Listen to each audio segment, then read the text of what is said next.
NXT kicked off tonight with the North American Championship being defended as Ethan Page put his title on the line against newcomer Elio Lafleur, the French luchador. And they were having a very fun matchup. Eventually, Ethan Page held on to the tights to retain the title and win the match. I thought this was a good showing for Elio Lafleur. He got over, he's very athletic. After the match, Ricky Saints walked out as Ethan Page was heading back up the ramp, and it angers Ethan. It angers Ethan, and they kind of harken back to the feud they had last year. And they had a brief interaction before Ricky Saints eventually joins the commentary team for the qualifying match for the NXT Championship, the ladder match.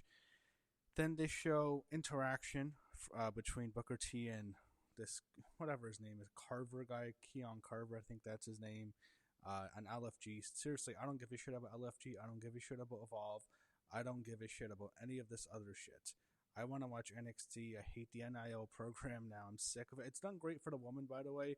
For the men, it's ruined the division. All we're getting is a bunch of fucking NFL journeymen, a bunch of clunkers in the ring, a bunch of guys who all sound like the exact same, who just all have the same body type, who just, all of them, it just screams of, well, I couldn't make it in football. Well, here's an NIL program to go to WWE.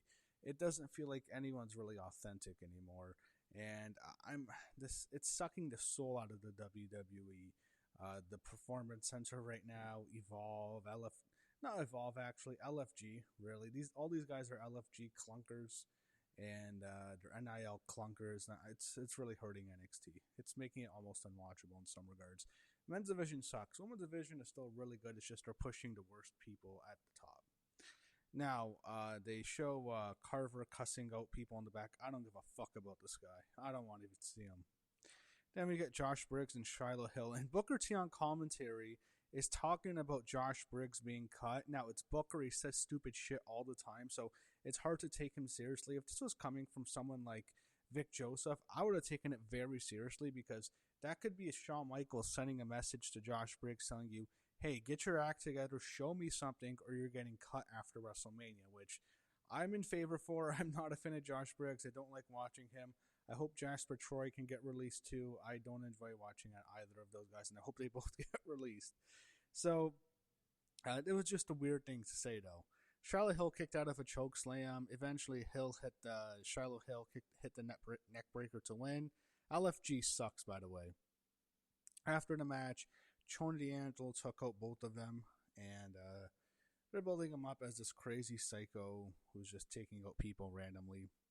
We go to the locker room. Sol Ruca and Zarya are teasing tension once again as Zarya has an injured shoulder, and Sol Ruca has them set up for the women's tag team titles, and Zarya is telling her my shoulder's hurt. The Vanity Project was out next. After the break, Chase U was out throwing up the U. The U, after the Miami Hurricanes lost last night in a college football national championship game. It was a good game. They were heavy underdogs, by the way. I think they were playing at home. They were. But unfortunately, they came up short. And they had Vanity Project and Chase U. Vanity Project won.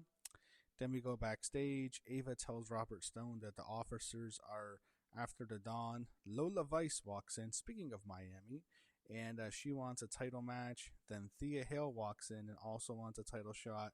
Ava makes some random match. I forgot what she said, because she says it with such little enthusiasm and like no personality. It's like a wooden broom. That's her personality. Really, she has like zero charisma. It's like she's a robot, like who just doesn't even know what to do. It's fucking horrible. Anyway, she makes some random match. Then we see Jada Parka heading to the ring. That put a smile on my face. Always happy to see Jada Parka. Then they actually congratulated the Indiana Hoosiers, who are the college football national champions, after promoting their collegiate title belts. And congrats to the Hoosiers as well. They won the national championship last night. Then we got some more Keon Carver bullshit. I don't give a shit. Jada Parker was out next, and she actually really put over some of the women. First, she puts over Kendall Gray. Then she rips into Blake Monroe, and then she puts over Lola Vice.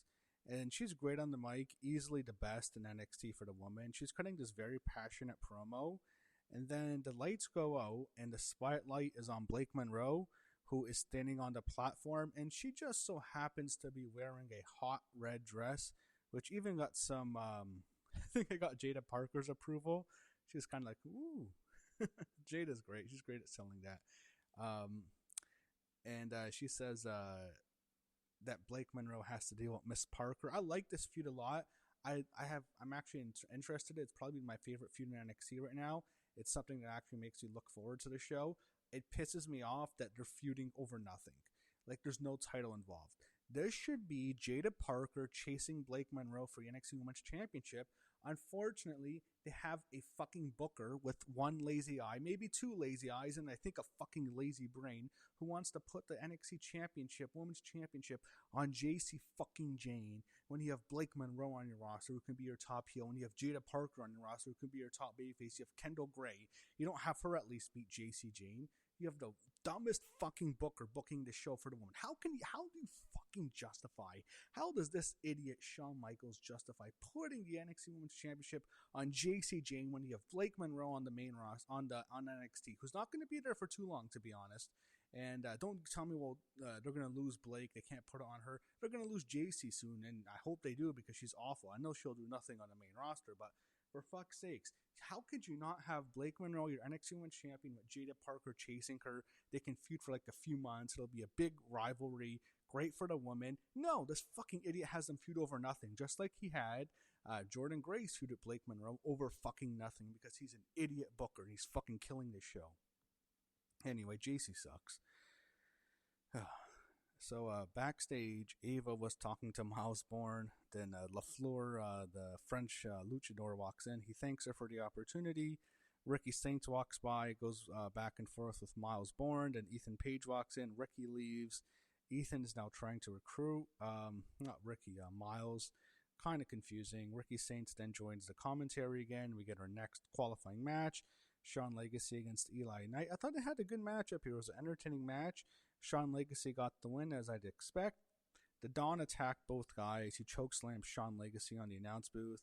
He almost gets into a fight with Ricky Saints, and he's apprehended by the police. And Ava's leading them. This is the fourth Ava segment, a crime against humanity. I mean, I'm going to be ranting about Ava and JC Jane for as long as they're on this fucking show. I hate them. I hate Josh Briggs. I hate Jasper Troy. We didn't have to see this week, thankfully. I'm just so sick of all this bullshit on the show that's killing it. And there's so much talent, so many people that are so much better than who's being featured, who's being pushed to the top, and it's just bullshit. And it pisses me off, man. It really makes me just dislike the booker. I really don't like Shawn Michaels right now. I actually think Triple H is doing better on the main roster now, and Shawn, I think NXT sucks. Well, it doesn't suck. It's just it sucks who he's pushing. So. The Don's apprehended by the cops. As I said, this is the fourth Ava segment, a crime against humanity. So Shawn Michaels should have been arrested too for committing a crime against humanity by giving Ava more than 15 seconds of television time. We got a calling video promo. Sean Spears and Nico will pursue tag team gold. Izzy Dane was encouraging them. Then we see Tony D'Angelo being walked through by he's being walked out of the PC by the police. So tomorrow, I'm going to look for his mugshot in the morning on the OPD website, the Orlando, whatever they're called, Orlando Police Department, I assume. And then we get some OTM promo backstage, or actually outside in the parking lot on Dark State. Vanity Project was celebrating their win with two blondes backstage, and Robert Stone tells one of them that they're facing Joe Hendry next week, and he appears, of course. Fatal Influence were out next, then Zari and Sol Ruka were out. Dark State is backstage in the locker room. They cut a promo. I don't care.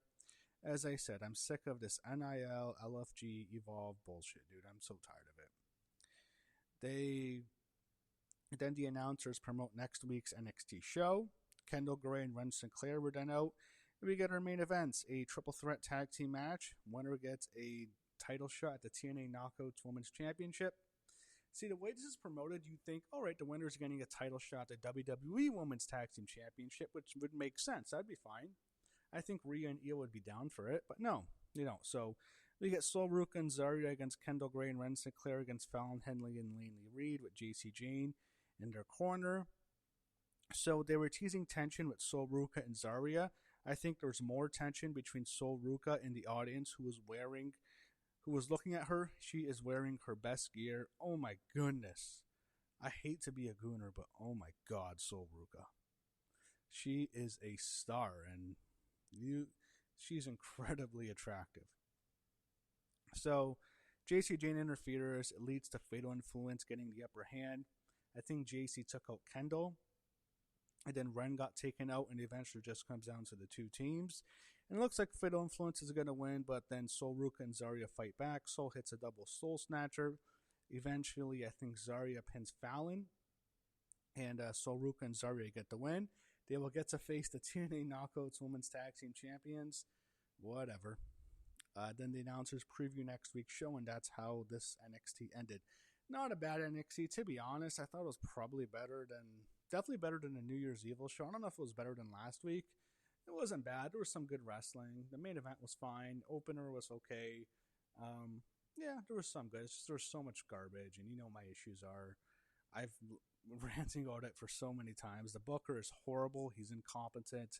But there is some talent, and when the talent gets featured, you get good wrestling, and NXT can be watchable at times. So I thought overall this was a watchable episode. I really like the Jada Parker, Blake Monroe stuff. That's my favorite part of the show. I like the main event with the woman, like the opener with the French luchador.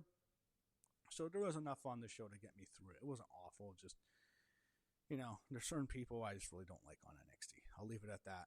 We'll see what happens next. And the next big thing in NXT is 2 weeks where we will crown a new NXT champion.